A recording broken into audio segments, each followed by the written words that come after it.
Muy buenos días, Álvaro Cedeño y Álvaro Cedeño les saludan en este episodio número 78 de Diálogos con Álvaro Cedeño. Hoy en una fecha muy especial, bicentenario de la independencia costarricense. ¿Cómo estás, papá? Muy bien, muy bien. Muy entusiasmado. Yo pensaba que en vista de la pandemia, las celebraciones iban a ser desteñidas, que íbamos a tener pocos insumos relacionados con la fecha que estamos conmemorando, pero no, veo que eh, hubo buena cobertura ayer del paso de la antorcha. Creo que buena cobertura también de la reunión del Consejo de Gobierno en Cartago. eh, y hoy día, pues, una gran cantidad de intercambios personales sobre la independencia. Parece que hay entusiasmo, ¿verdad? Por celebración de este día, cuando hace unos días veíamos que, hombre, pues que resultaba muy singular celebrar una fecha tan significativa en medio de la pandemia. Pero, bueno, la pandemia posiblemente sea una circunstancia que vamos a recordar muchos años y el segundo siglo de independencia en pandemia, de alguna manera, como que nos está mandando un mensaje que yo le encuentro sabor de reto. Definitivamente, muy bien. Pues yo he estado hoy muy conmovido. Creo que la independencia tiene la independencia, no, la celebración del 15 de septiembre, que es diferente, Sí, tiene una connotación muy especial para mí porque me vincula con con unos eventos en mi infancia que sucedían en este día, ¿verdad? De ir a desfilar con la escuela y tal, em, que por muchos años no entendí y después empecé a entender y cada vez aprecio más. Pero tal vez hablamos de eso más adelante. ujú, Vamos a entrar de lleno a conversar sobre este artículo que publicaste esta semana con el nombre Conmemoración o Prospección. Está publicado en la página web alvarocedeno.com y trata de lo siguiente. La idea fundamental es que el bicentenario no ha de hacernos mirar hacia atrás. Debe ser más bien una ocasión para mirar hacia adelante. Entonces nos preguntamos lo siguiente. ¿Está la esencia de un país en su riqueza material, su territorio o su poderío militar? ¿Qué será importante en esta era del conocimiento? ¿Cómo podríamos contribuir como país al bienestar mundial? Te lo dejo aquí para que empecemos. bueno, eh, uno se pone a pensar en eh, posiblemente cuando fue el primer siglo de independencia, en 1921, las aspiraciones que podía tener un país como Costa Rica me parece que eran distintas a las que puede tener este país hoy, ¿verdad? Hace 100 años, posiblemente el sueño de un país asociado a su bienestar futuro era posiblemente poder producir acero, ¿verdad? Poder producir maquinaria exportable. Sí, hoy en día, yo creo que a nadie se le ocurriría tener añoranza por la producción de acero o tener añoranza por la fabricación de equipo pesado, ¿verdad? Lo que los últimos decenios nos han dicho es que el mundo va en otra dirección, ¿verdad? Hoy día, hombre, según para qué, ¿verdad? Un celular tiene acumulado más conocimiento que un tractor de hace 100 años o que un tractor de hace 20 años. Estamos en un momento, en una era de conocimiento, de manera que el futuro del país hay que mirarlo desde esa perspectiva. Y creo yo que hay que mirarlo también desde una perspectiva a la que tú aludes con frecuencia. A mí se me van los órdenes de magnitud, pero tú hablas de proyectos que puedan beneficiar a 2.000 millones de habitantes, ¿verdad? A la cuarta parte de la población mundial. Ese es el tipo de humor, ese es el tipo de actitud con la que deberíamos estar prospectando el futuro. No tenemos ni idea de cómo vamos a hacer, cómo va a ser el mundo dentro de 10 años, pero sí me parece que el mundo no va a ir para atrás, ¿verdad? No va a ir hacia lo que fue 1921, sino que va en otra dirección, ¿verdad? La noticia que estamos esperando es la llegada a Marte. La noticia que estamos esperando es la solución de los problemas. La noticia que nos haría salir a las calles a aplaudir es relacionada más bien con métodos de educación, formas de difundir mensajes, etc. De manera que el espíritu de prospección debe tener como unos puntos de partida, y entonces lo interesante es ver cuáles son los puntos de partida en los cuales deberíamos usar como plataforma para empezar este recorrido que comienza mañana del tercer siglo de independencia. Y estoy de acuerdo con el señalamiento que hacías. No es un asunto de independencia o no, ¿verdad? No es un asunto de independencia o no. Posiblemente cuando Costa Rica se independizó, había muchísimos países que no se habían independizado y que duraron 100 y 150 años más para independizarse. Hoy en día, ese no es la gran aspiración, ese no es el gran deseo de los países.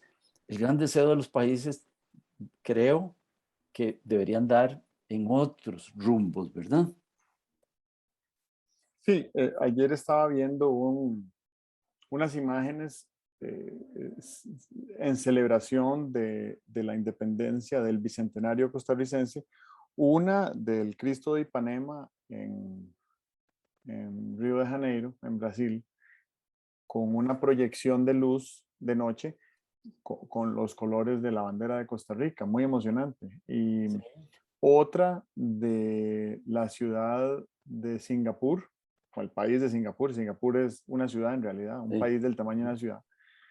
Y con muchas luces alusivas a los colores patrios de Costa Rica también.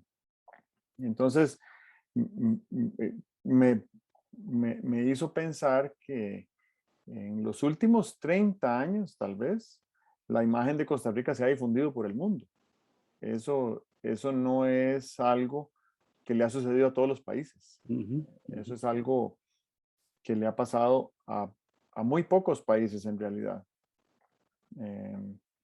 Y creo que mucho de lo que ha sido la difusión de esa marca país ha sido intencional, ha sido diseñado, Sí, sí. ¿verdad? Ha sido con el afán de divulgar algunas de las cosas que se hacen acá. No ha sido una campaña de mercadeo, ha sido un esfuerzo por producir bienes exportables y de diversificar la cantidad de bienes exportables, diversificar la cantidad de mercados a los que pueden llegar, por atraer turistas con un interés particular por naturaleza exótica y extrema, diría yo, ¿verdad? Que aquí hay mucho de eso, ¿verdad? Uno aquí en una buena semana puede ver una ballena y puede ver un volcán haciendo algún tipo de erupción, ¿verdad? En la misma semana. Entonces, todas esas cosas siento que han robustecido la marca de Costa Rica en el mundo, pero también recuerdo hace unos años que una persona que, por cierto, fue canciller de España, me decía que a ella le sorprendía muchísimo por qué Costa Rica había sido incapaz de cosechar la enorme simpatía que generaba a nivel global, ¿verdad? ¿Cómo no habíamos sido capaces de transformar toda esa simpatía que Sí, generamos en el mundo en más bienestar, sí. ¿verdad? Ujú. Y bienestar en todos sus aspectos, más paz, más, mejor expectativa de vida, menos vulnerabilidades para las poblaciones menos privilegiadas, ¿verdad? Eh, mejor gobernanza. Y entonces eso siento que es como un desalineamiento, un desfase que hay entre lo que hemos logrado y lo que nosotros a lo interno del país creemos que hemos logrado. Y entonces ahí hay una oportunidad, ¿verdad? Ahí hay, como dicen en inglés, ahí hay dinero sobre la mesa. Sí, Y sí, ese sí. dinero sobre la mesa deberíamos de recogerlo. No, no estoy hablando en términos estrictamente materiales, Sí. Ujú. pero estoy hablando en términos de valor que hay ahí ya creado. Y ese valor ya creado podemos cosecharlo y además cosecharlo de una manera sostenible. Muchísimas industrias en el país se podrían beneficiar de toda esa simpatía que generamos a nivel global, Sí. ¿verdad? Lo Ujú. otro es que eh, los 200 años de celebración de la independencia son distintos, no porque sea un número cerrado de 200. Ese no es el tema. El tema es que hay otros países que tienen 200 y más años de independencia y están en una situación de crisis crónica, Ujú. ¿verdad? Venezuela tiene 211 años de independencia. Eh, el resto de vecinos centroamericanos también celebra hoy el bicentenario y es altamente cuestionable si esos países todavía son estados viables, democracias robustas. Es altamente cuestionable. Entonces, no es simplemente que estamos cumpliendo 200 años, como quien cumpliera años. Es que estamos cumpliendo 200 años, muchos de los cuales han sido muy constructivos. Y entonces, eso es lo que se celebra, eso es lo que a mí me conmueve, ¿verdad? No es ¿verdad? No es que lleguemos a 200 y que entonces ahora pensemos en otros 200 o en otros 100. Ujú.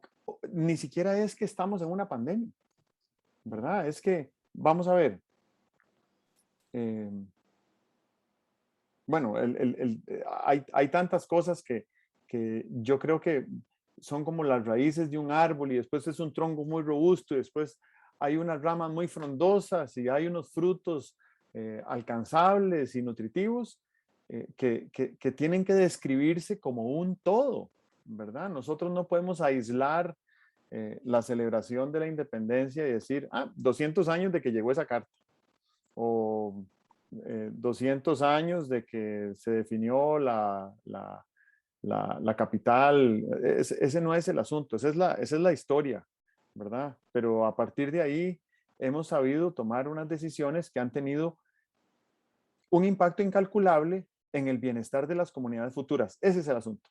Eso es a donde quiero llegar, porque ahora lo que necesitamos hacer, siguiendo ese mismo modelo, es cuáles son algunas decisiones que si las tomáramos hoy tendrían un impacto incalculable en las generaciones futuras. Ujú. Claro, claro. Y estabas mencionando tú, eh, hemos sido un país de paz y ¿por qué no podemos producir más paz? Y entonces lo pensaba al principio, me preguntaba, ¿cómo se puede producir más paz? Y claro, es imposible producir más paz, pero por ahí, en ese concepto de cómo hemos construido una nación en paz y tal y cual, ahí hay elementos que podríamos revisarlos y utilizarlos a futuro. Por ejemplo, ¿por qué será que el país vive en paz? Bueno, uno podría decir, en teoría, porque tiene capacidad de llegar a acuerdos. Hay capacidad de llegar a acuerdos. ¿Por qué hay capacidad de llegar a acuerdos? Por dos razones. Por el Estado de Derecho. En un Estado fallido, la posibilidad de llegar a acuerdos se va reduciendo porque la juridicidad sucumbe, naufraga. ¿Por qué más hay aquí capacidad de llegar a acuerdos? Hay una cuestión de idiosincrasia, ¿verdad? Aquí la gente como que tiene un sexto sentido sobre por qué vale la pena pelearse y por qué no vale la pena pelearse. Y ese es eso no es conocimiento, eso es wisdom, eso es sabiduría, ¿verdad? Aquí tú has visto que en determinados conflictos, conflictos formales, conflictos menos formales y tal, la gente sabe cuándo abandonar una posición radical y decir, bueno, dejémoslo por la paz, ¿verdad? Eso, desde luego, que da para más, da para más, nada más imagínate si lográramos publicitar en el mundo, en Coursera, un programa de resolución de conflictos emitido desde Costa Rica. Es que si tú emites un programa de resolución de conflictos de un país que ha estado conflictuado o lo emites desde una universidad que es como una isla donde el país tiene sus conflictos, pero la universidad desarrolla el programa de mejoramiento de la toma de acuerdos, pero nosotros podríamos conectar una cosa como esta, tan elemental como esa, con lo que decías antes, que le admiraba a tu amiga, la ex canciller de España. ¿Cómo nosotros no hemos sabido capitalizar la imagen que tenemos? Y bueno, ahí hay otro punto de agenda, porque la imagen está ahí. Y creo yo que la imagen va creciendo y va creciendo por distintas razones. Yo me acuerdo eh, Italia 90. Italia 90 éramos desconocidos en el mundo del fútbol y nos ubicábamos en el mundo del fútbol. Ya en Italia 90 habíamos hecho la revolución de apertura económica del país, ¿verdad? Pero posiblemente nos conocían menos. Bueno, Italia 90 nos puso en un determinado lugar. Ves las competencias olímpicas, ¿verdad? En las competencias olímpicas, un país pequeño, con una población pequeña y tal y cual, tiene sus logros y podría tener más logros, sin duda, ¿verdad? Bueno, eh, conectando todos esos puntos, yo creo que podríamos ir dibujando una estrategia nacional de capitalización de el buen espíritu que hay en el mundo para Costa Rica, ¿verdad? Ese podría ser uno de los puntos de la agenda para de mañana en adelante. Eso del curso de resolución de conflictos hecho en Costa Rica está muy interesante, porque aquí sí hay una manera diferente de resolver conflictos, ¿verdad? Y cuando hablabas de paz, a mí la definición académica de paz que más me gusta es la capacidad de transformar conflictos de manera creativa, empática y armoniosa. Ajá, ajá. Y un día de estos me encontré otra definición de paz que me gustó mucho, que es en el ámbito de la autenticidad, que dice que paz es eh, hacer algo alineado con lo que soy. Y a mí me parece que hay muchas cosas que podrían hacerse alineadas a lo que es Costa Rica. ¿verdad? Porque hay muchas que se hacen que no necesariamente se pueden hacer aquí o se pueden hacer en Puerto Rico o se pueden hacer en Singapur. Sí, Pero hay unas que serían autóctonas si se hicieran acá. Y creo que por ahí va encaminada la idea de la economía naranja, ¿verdad? Que es una industria que lo que hace es crear valor económico monetizable desde la cultura local, ¿verdad? Qué son bienes y servicios que pudiéramos consumir acá en Costa Rica y exportarlos también, que solo podrían hacerse en Costa Rica y que no podrían hacerse en Holanda o en Alemania, ¿verdad? Entonces, creo que eso, ahí hay otro, como una gran puerta que se abre de potencial de lo que podríamos hacer, porque Costa Rica ha sido un buen experimento, ha sido ha sido un experimento exitoso, pero, pero ya no estamos en fase experimental, ¿verdad? Ya no somos como empresa, ya no somos un startup, ¿verdad? Ya ni siquiera somos un país en fase de incubación. Al contrario, y vieras que una vez visité a unos amigos en Frankfurt, en Alemania, y ellos eran 4 amigos alemanes, y en algún momento de la conversación, ni recuerdo el contexto, pero se pusieron a hacerme bullying por el hecho de venir de un país en vías de desarrollo.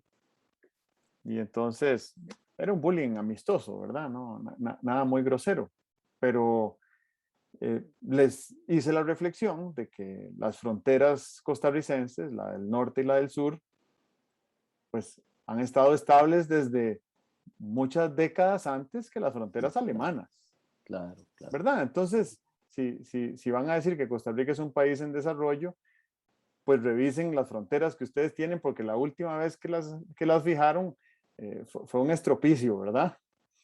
Sí, sí, sí. Y entonces ya no somos un experimento.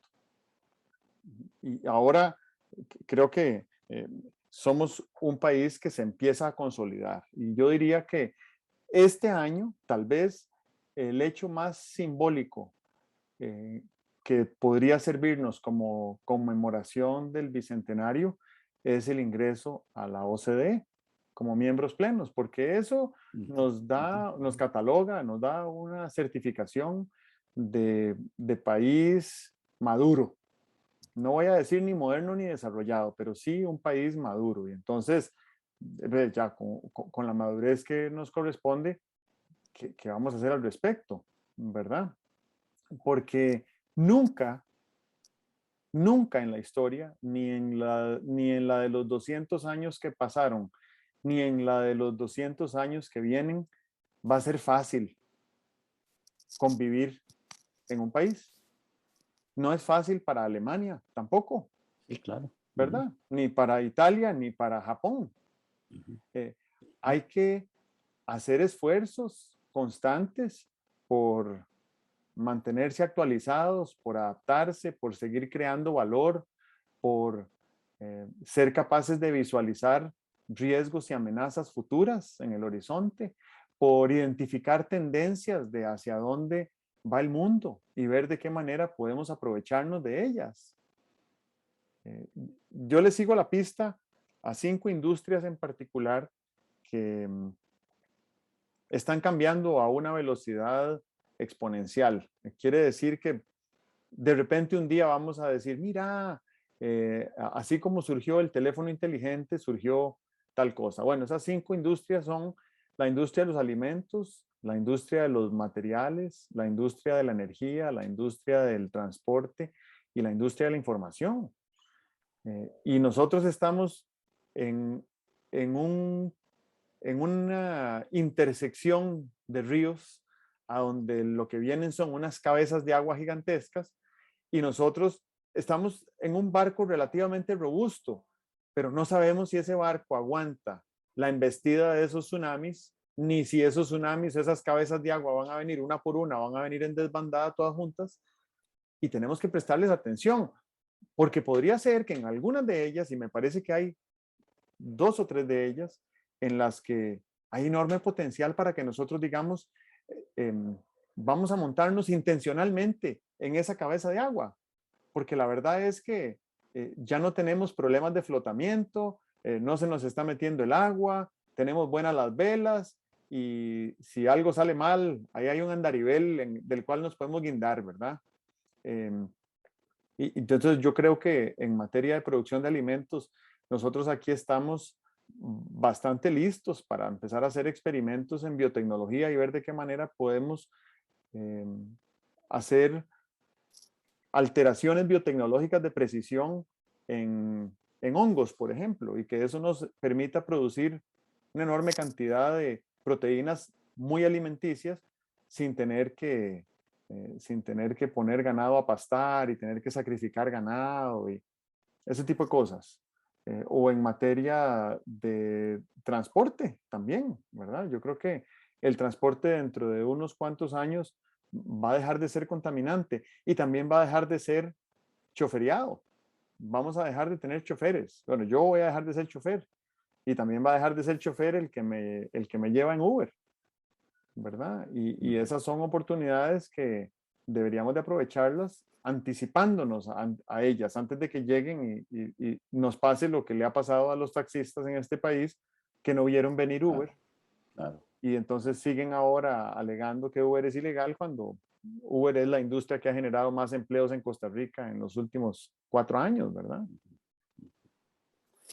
Bien, bien interesante que nosotros como país tenemos unos resultados, pero esos resultados a mí me parece que son el producto de comportamientos espontáneos.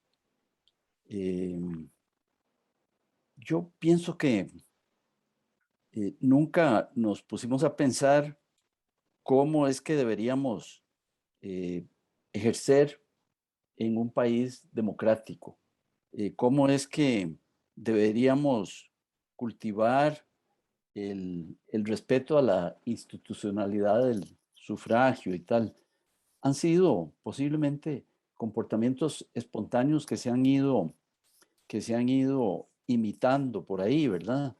Yo recuerdo que antes, cuando yo era pequeño, se hablaba de las personas que eran de buen comportamiento y se decía, es que fulano de tal, buen comportamiento, digamos, en los negocios y tal, es muy legal, es muy legal.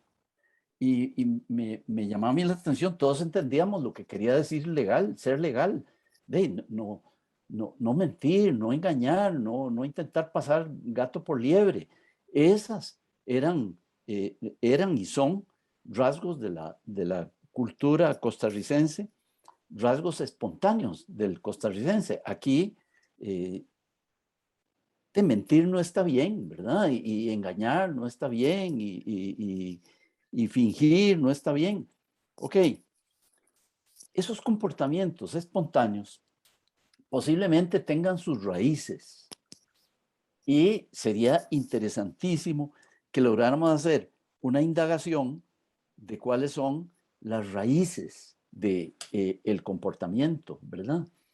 Yo explico un taller de gestión de acuerdos y hay dos cosas que siempre me gusta decirle a los participantes. En Costa Rica nadie tolera que lo intenten agarrar de chancho. Es muy fea la expresión, pero así se dice, no es que lo agarraron de chancho, yo no me dejo agarrar de chancho, etcétera, ¿verdad? Cuando ves que alguien está intentando pasarle la bola por horquetas a alguien en una negociación y tal, dice, no, a mí no me agarran de chancho, ¿verdad? Esa es una expresión. ¿Cuál será la raíz? ¿Qué será lo que hace que aquí sea pecado mortal que lo intenten agarrar de chancho, ¿verdad? Si hiciéramos esa indagación y encontráramos esas raíces, a lo mejor encontraríamos formas de difundir comportamientos aquí y en otros entornos que fueran anclados en esos cimientos, ¿verdad? No sé, pero ese esfuerzo por tratar de encontrar cuáles son las razones por las cuales tenemos unos comportamientos espontáneos que son funcionales, nos podrían servir a nosotros y podrían servirle a otras personas también, ¿verdad? Ve, cosas en las cuales deberíamos estar poniendo atención. Creo que la pandemia ha sido el evento más señalado, sin duda, del último siglo, ¿verdad? Es que la guerra del 48 duró 40 días y fue por enclaves, ¿verdad? En San José no se sentía la guerra del 48, se sentía en el ánimo y en las emociones, pero no vimos a nadie enfrentándose en combate. Los combates fueron tan decentes que fueron por allá en unos lugares donde ni siquiera se oían los tiroteos. Por eso sostengo que lo más amplio que nos ha ocurrido es la pandemia. Ahí tenemos que indagar cómo nos ha resultado la pandemia. Hemos tenido distintas etapas en la pandemia. Hemos tenido una etapa en que íbamos 0-0. Creo que en un momento íbamos 1-0 ganando, luego nos empataron y luego todo lo demás en algún momento hemos ido perdiendo. Yo creo que en este momento estamos perdiendo, pero indaguemos cuáles son los fundamentos, las raíces de que nos hayamos podido comportar de esta manera. A mí me parece que comparativamente con otros países del mundo, muy bien en la pandemia y cómo podríamos comportarnos de mejor manera en lo que falte. ¿Por qué estoy diciendo esto? Bueno, porque nosotros no tenemos capacidad de inventar otro teléfono celular, ¿verdad? Yo creo que no, pero sí tenemos capacidad de inventar un determinado comportamiento sistemático ante algo como la pandemia, ¿verdad? Para mí el comportamiento de los costarricenses ante la pandemia me recuerda mucho el comportamiento de los ingleses, concretamente de los londinenses, ante la batalla de Inglaterra. La batalla de Inglaterra, sí, la ganaron los pilotos, pero sin el temple, sin la fortaleza de la población de Londres y sin Churchill, no se hubiera podido ganar la batalla de Inglaterra. Entonces, en la pandemia ya hemos visto el sistema de salud, hemos visto el cuerpo médico y los paramédicos brillar en esto. Yo creo que la sociedad civil no ha sacado 10. Han sacado 10 los médicos, han sacado 10 los hospitales, el resto de los ciudadanos no hemos sacado 10, andamos, quién sabe, por 7, porque, bueno, un día de estos, en vista de las estadísticas, se decide que van a volver algunas restricciones de horario y de circulación de vehículos. Y la Cámara de Industrias dice que no están de acuerdo. Me parece que muy rápidamente dijeron que no están de acuerdo. Ahí yo a la Cámara de Industrias le pongo 7 o menos, porque las estadísticas lo que nos dicen es que estamos en un momento de altísimo riesgo. ¿Qué mueve a la Cámara de Industrias y qué mueve a la gente que queda satisfecha con lo que la Cámara de Industrias dice? Dice, qué bien, la Cámara de Industrias dice que no hagan restricciones, qué bueno, para que podamos andar la noche, no sé qué. Si averiguamos qué es lo que mueve esas actitudes, tal vez estaríamos haciendo un gran aporte útil para nosotros mismos y un gran aporte posiblemente útil para otros.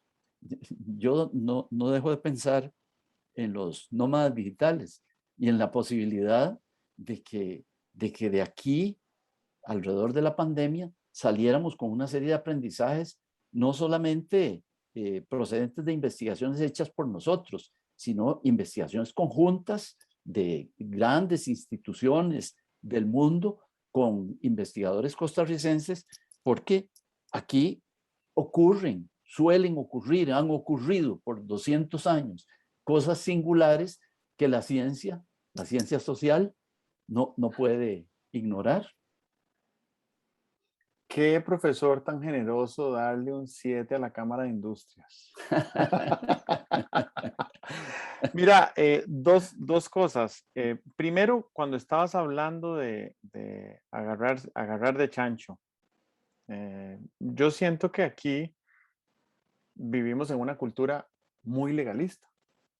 Y creo que ha sido una cultura muy legalista porque durante mucho tiempo ha habido un Estado de Derecho robusto, ¿verdad? Que ha incluido la periodicidad en la alternabilidad del poder político, que es lo que llamamos democracia. Ha habido registro nacional y registro civil desde que se tiene uso de razón, desde el siglo XIX. Eh, Hay notarios, ¿verdad? En todas las familias hay un notario. Eh, Hay abogados demasiados, creo yo, para los que necesita el país, pero somos una cultura legalista y me hace pensar tu reflexión que tal vez nuestro pacto social ha sido un pacto social que se ha venido robusteciendo con las décadas y ha venido evolucionando y entonces hoy no sabemos ni por qué somos gente legal, ¿verdad? De hecho, yo recuerdo siendo niño que se usaba el término legal para referirse a algo que era, bueno, después pasó a decirse pura vida, pero antes se decía que alguien era muy legal, ¿verdad? Y quién sabe qué asociación hay entre eso y esa cultura legalista que yo menciono. Lo otro, con respecto a la pandemia. Mira, yo sé que la pandemia nos ha metido un par de goles, sobre todo la variante Delta ha sido un gol inesperado y creo que lo ha sido para toda la humanidad, no es algo exclusivo de Costa Rica, pero nosotros, el Estado costarricense firmó contratos con empresas farmacéuticas muchos meses antes de que la vacuna existiera para garantizar la cantidad de vacunas que toda nuestra población necesitaría. Apenas llegaron las primeras vacunas la última semana del año pasado, corrimos a vacunar a los mayores de 58 años. Es más, al principio creo que eran los mayores de no sé cuántos, 65 o más. Corrimos a cuidarla, corrimos a resguardar las joyas de la abuela, literalmente, ¿verdad? De repente, como en abril, ya se habían vacunado el 90% de personas mayores de 58 años. Entonces, la pandemia no nos ha, no nos ha matado a nuestros padres y a nuestros abuelos. Yo creo que no ha hecho falta información de cuáles son las medidas sanitarias que hay que tomar para prevenir el contagio. Y hoy en día, la gente que se está hospitalizando y que está muriendo lamentablemente por la pandemia es gente que ha asumido riesgos innecesarios, no ha seguido los protocolos sanitarios, han dejado la vacunación para después y son jóvenes, ¿verdad? Pues ha habido cansancio, ha habido estrés, problemas de salud mental, necesidad de salir a trabajar, todo eso es cierto, pero nosotros a la pandemia le metimos 5 goles en el primer tiempo. Entonces, es más, me devuelvo al principio de la pandemia, hace 18 meses, exactamente, mañana se cumplen 18 meses del inicio de la cuarentena por la pandemia en Costa Rica. Y esa cuarentena fue sumamente rígida. Yo estuve 11 semanas metido aquí en mi casa guiando las pinturas de todos estos cuadros que hay atrás mío. Y en esas 11 semanas, el sistema de salud pública aumentó 15 veces la capacidad hospitalaria de camas de cuidados intensivos. 15 veces.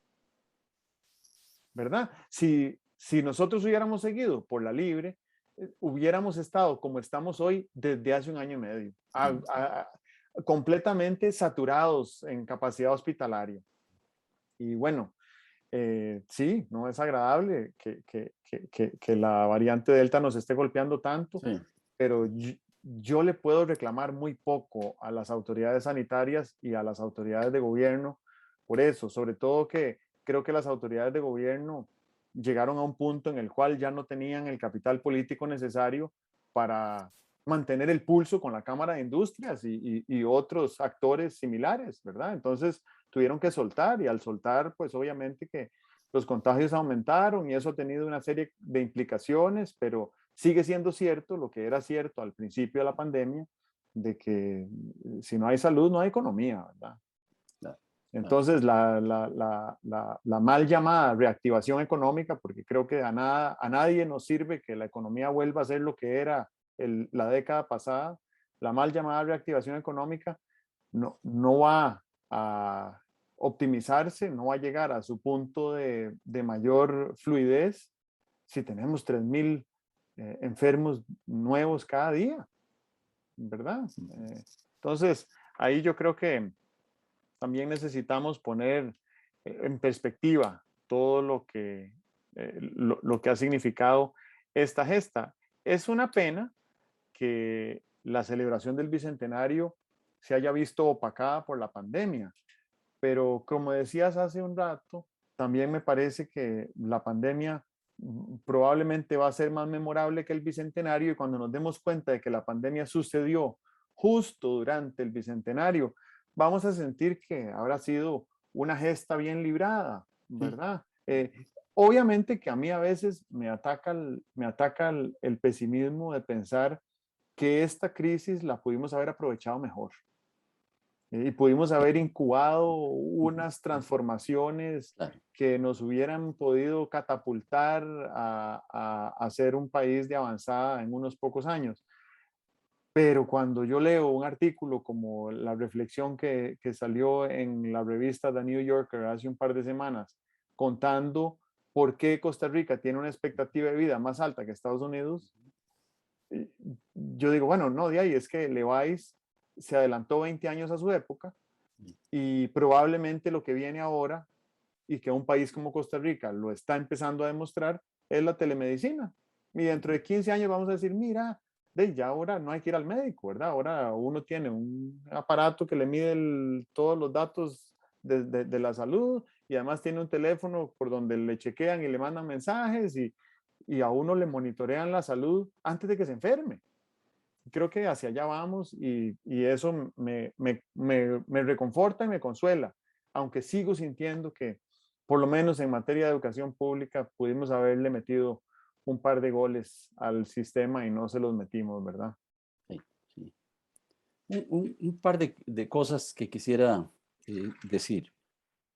Parece que hay la visión sobre este bicentenario en el sentido de que no es un bicentenario para mirar para atrás, sino que es para mirar para adelante. Tú dices que estamos muy bien posicionados en la mente mundial y que debemos aprovechar ese posicionamiento. Todo lo que podemos hacer por el país, y creo que todos podemos hacer algo por el país, todos podemos hacer algo por el país, no solo los políticos. El trabajador independiente puede hacer cosas por hacer las cosas mejor y de esa forma está construyendo país, está construyendo imagen, ¿verdad? Eh, Pienso que el pasado era el pasado de exportar cosas. Ojalá sigamos exportando muy bien banano y café ya tiene muchos problemas y tal.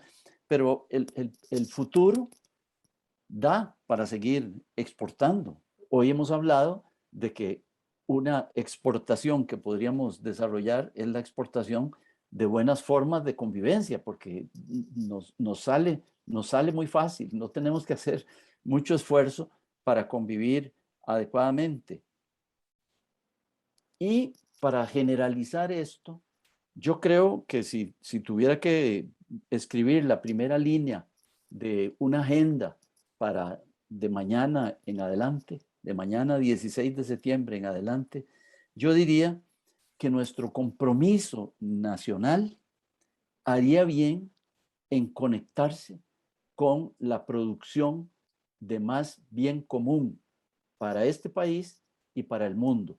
Y no me suena a descabellado que un país como Costa Rica sea capaz de producir bien común, conceptos, prácticas, doctrina, para exportarlo al mundo. Vieras que, bueno, yo creía desde que asumió funciones este gobierno que este no debía ser el gobierno del bicentenario, este debía ser el gobierno del tricentenario, porque mañana empieza ese tercer siglo de vida soberana y republicana y sigue siendo el mismo gobierno, ¿verdad? En cambio, en el bicentenario, digamos, en el segundo siglo hubo 40 gobiernos, quién sabe cuántos, 15 gobiernos, 30, 20.